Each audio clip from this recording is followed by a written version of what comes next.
umukobwa aba mwiza bivanye n'ahantu aba, n'umusore akaba mwiza bivanye n'ahantu aba, n'umutunzi aba umutunzi bivanye n'ahantu aba. Ntuzugura umuntu umaze kuryamana si byiza, kuko naho uyo mwoba mutabana ndakwibira ibanga mu bantu nkabarya ugwaruka uha uranyumviriza, nkabarya abantu mwaryamanye nabo, ntuze naho mwovana ntuze ufate ingingo yo gusuzugura umuntu mwaryamanye.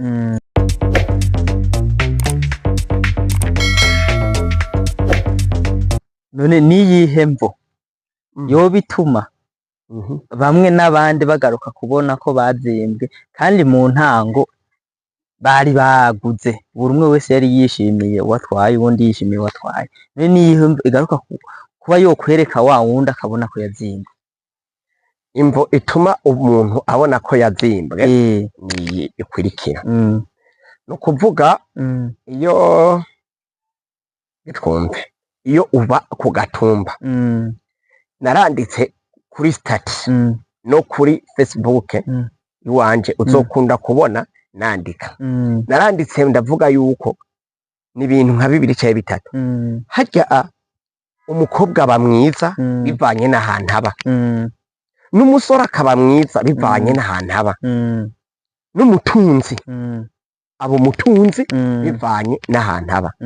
Akarorero tuje mu butunzi gatoya, uno munsi wowe urashobora kuba ku gatumba hariho umutunzi mwemera, none ubwira agiye ku mugwa mukuru w'ikomine aguma ari we mutunzi, asanga abandi no mw'ikomine urashobora kumva bavuga bati bagabo uyu mugwizatunga naka niwe mugwizatunga, namanuka i Bujumbura n'usutse igikombe c'amazi mu kiyaga ca Tanganyika, kuko ahasanga abandi bantu bamurenze batunze bamaze kuvayo, wewe niho ukiva ruguru. Ego ruguru bakwemera mu guca nk'ubu mu muci, hariho abandi baza bemerwa mu muci, n'ubundi mu gihugu uvaho rero uce ku rwego nk'urwaye yase, wewe mu gihugu iwanyu bahora bakwemera, giye muri yase birabihetse izina ryawe arashaka kuzimanganaga, uravye nabi bakabati nawe udandaza ibiki, nkora kuvuga sivyo ja ku rwego hariya uhiganwe na ba Bezos na ba Bill Gates na ba Jack Ma mu Bushinwa, uzosaba uvuga ngo jenda tunzi. No mu rukundo rero bigenda uko nyene rero, mu rukundo urarugenda harya uri umusore ukarondera amafaranga, undi amafaranga mu kibano ukabona warutse amafaranga atari make, ucugira mariage n'umukobwa wo kwanaka aboneka ku gatumba. Rero Imana ica igufasha ihezagira babiri, rero ukacurondera amafaranga ugacuca kw'ikomine ukarondera ukubakaho, utangura kuraba abandi bantu bafise abandi bagore bavanye ku gatumba, nka kujya kubarondera abamisi, uruheruka kw'ikomini wanyu mwaratanze umukobwa mwiza, mu ntara mwatanze umukobwa mwiza, hageze muri finale uzokumva babaye wa 30 kandi kw'ikomini wanyu ari we wa mbere.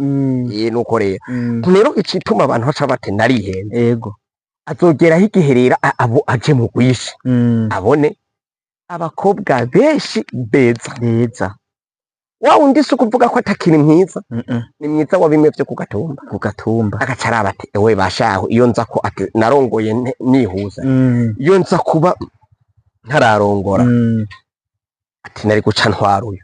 Nico kimwe n'umukobwa nyene nawe nyene ku gatumba, kubera mwaba hajya ku gatumba yakwemera aziga ati nta musore asumbuye, yindira shaho aze mu muji asange y'ababogari, twimereye kuri mwimereye kuri, dusorora neza dutanga keya, ego undi yayitanga mugana dushikiriza, kuko na cane abantu barya ivy'abandi usanga ari sawa, uriko urarya ibintu utarondeye usanga bimeze neza.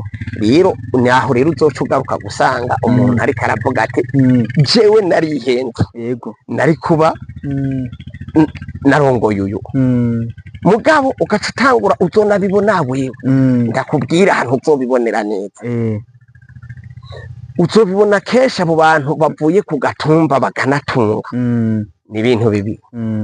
Hariho ushobora gusanga umugore yarabonye ati jewe uyu muntu ntitwoba tukigendane tugisohokana, aka kagabo kanje nitwosohokana. oya Rero amaze kubona ko bitosohokana umugabo arashobora kwijana ku rubanza. yego Yijanye ku rubanza bikaba birarangiye, hanyuma uwo mugore akavuga ati je ndavye igihagararo yego nahora mbesha abantu ko umugabo wanje yapfuye canke ari hanze, yego uyu mugabo sinomusohokana mu bandi ba mama bafise ibigabo bimeze neza. oya Urumva akabona ati jewe uyu mugabo ndamurenze, yego twoba twicana ku rubanza. Ari harya uzoca ubona abamama bamwe bamwe batangura kwivugisha basha ngo je ngo genda ndakusanga yuko ngo ndacafatiye aho gamwe ariko mucana ku rubanza, ukazonasanga uwo mumama yaceza kwicarira mu bandi bamama kubera hari abandi bantu yahenze yuko umugabo atari hari, atagomba kubaboneka yuko wewe uri umugabo wiwe kubera ababifisemo inyungu. Kuko hari umuntu araba ati n'imiburiburi naho noba mfise tukuyaga n'uriya mugore sese noza kuyaga n'umuntu afise akagabo kariya ukagwaye kuriye umushatsi wa benje ati dusangira ku nkoko imwe kwava kananyandutsa. Ubone bagore baca bashima kuvuga bati je sinja n'umusesinja kwa ruriya rubanza. oya Igihazi neza yuko hariho abahabara biwe baza kugwitaba. Nico kimwe na vice versa n'abagabo.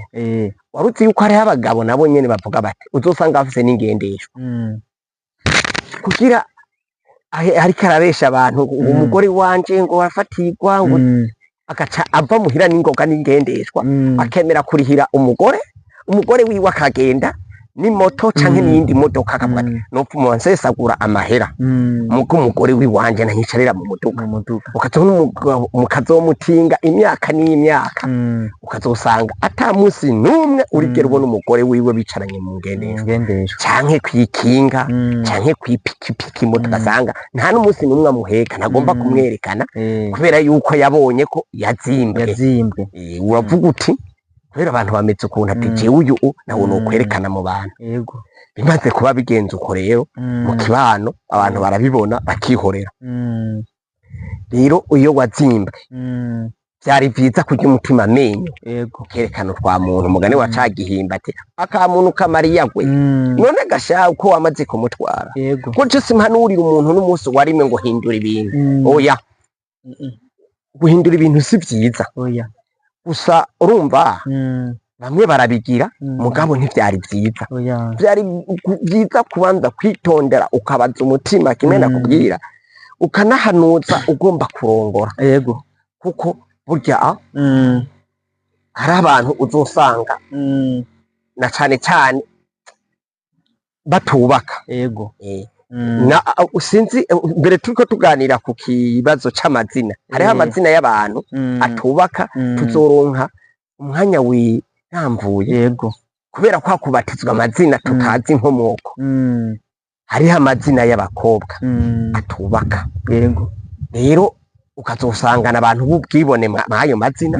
Je nibaza yuko harya amazina novuga yuko ari imizimu bakwitirira imizimu y'umuntu kanaka. yego Kurya bakubwira mu ishengero ngo umweranda kanaka ngo atuyobore barabibonye uriya muzimu w'uriya muntu uragutera. yego Rero uzosanga n'aya mazina kenshi twita abana bacu b'abahungu b'abakobwa ugasanga n'abahungu badashoboka b'abayisiko kubera umuzimu w'iryo zina ugumuza gutera abantu bitwa uko uwigisha y'amanyanga yawe.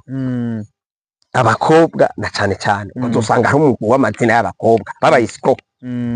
Jewe ndabikubwiza ukuri b'abayisiko kubera imizimu yabo yayo mazina babitiriye iriho ku buryo umuntu ucumvise izina gusa umenya ko ari umwisiko aho umushira. Gucumenya ati n'imiburibura atari ubuntu yagiriwe 70% hayo mazina ugasanga ari isuku. Rero twari ku kibazo co kuzimbana kwihakanana ugasanga ku manza ntitwijana. Mbere wanashaka hariho n'abavuga bati nzorungika umugore canke agiriwe bakwa kumva n'imanza zibiri agaca nyene yitaba ruriya agaca yitanira n'umuhabara muri interiyeri afise nk'ubu dufate uri Gitega ufise umuhabara i Bugarama muhitana mukitaba urubanza rw'ibujumbura bagusize muri gurupe batanakuzi nuko gusa uri gikomerezwa mu gihugu canke waronse amahera wakataje bagaca witanira umuhabara ibugarama ugaca mwitaba urubanza ibujumbura mbere wanashaka uvuga uti je tuzozanana na madamu baca babahereza ihoteli bakabarihira canke ukirihira ntindagufata nta numwe kumbe wihakanye wa wundi nawe waciye umurungika ku rubanza ko babibi ku gatumba nawe ariko arasama ngo ari mu rubanza ngo mutama ari nga amusokoye muri hoteli afise umuhabara yari barariraguye rero ibintu umwana apfa mwiterura rero ibintu navuze yuko bitangura gupfira ku nyigisho z'abavyeyi nitwigishe twebwe abavyeyi ukuntu abana butangura guhitamwo abo bizobana bakanabigisha ukuntu niyo abo bibana babarengera igihagararo canke ubwenge n'iterambere bazihangana ntibace babasuzugura kuko gusuzugura umuntu umaze kuryamana si byiza kuko naho uyo mwoba mutabana ndakwibira ibanga mu bantu mwabarya ugwaruka uha uranyumviriza nkabarya abantu mwaryamanye nabo ntuze naho mwobana ntuze ufate ingingo yo gusuzugura umuntu mwaryamanye wabaye umunsi umwe canke ibiri tureke umugore canke umugabo muba mwaravyaranye uze umuha agaciro kuko akuzi akumenyera ibintu vyinshi ntimuze mwandazaganye agufitiye amabanga menshi mwaramaze kuryamana menya yuko uzobibona kenshi hari abantu babikibigira harya uri ku rubanza urashobora gusanga ba bantu baryamana n'abantu benshi ugashobora guca wicaye ahantu ukabona uwo muntu abakobwa ariko barasereba banamuha na amusiteri nziza abanywe ba amusiteri baraba ngo nziza sinzi ko murabibona yego turatibona bakoraba nziza cyangwa ugasanga iyo meza bahaye bayisereba neza nuko hariho umuntu natamutwaye bavanye neza yego ushaka gusanga umukobwa yaciye afatirwa akaguma yiga nawe ugacurongora muganaca mwapfuye cyangwa ugasanga umugabo yaciye arongora ntiyatwara uwo mukobwa uwo mukobwa nawe akaronka umuhezagira haragera igihe muhurira ku rubanza mugafatana neza kubera yuko hajya muba mwahanye ikintu gikomeye cyane ni nko guhana amaraso rero kirazira gufata nabo umuntu yakubyariye umwana akugaburira ku munsi ntakwe inyuma yuko nanaguhanuye yuko uwo mwigeze mubigira ivyo bintu mugakundana nkoreshe ijambo gukundana umuntu mwakundanye ntuze umusuzugure umwandagaze ni bibi cyane kuko bino mu bintu vyonagutera imikoshi yego uko je ndakibona na cyane abandi ko bavuga ngo umwana beshi ugatota yego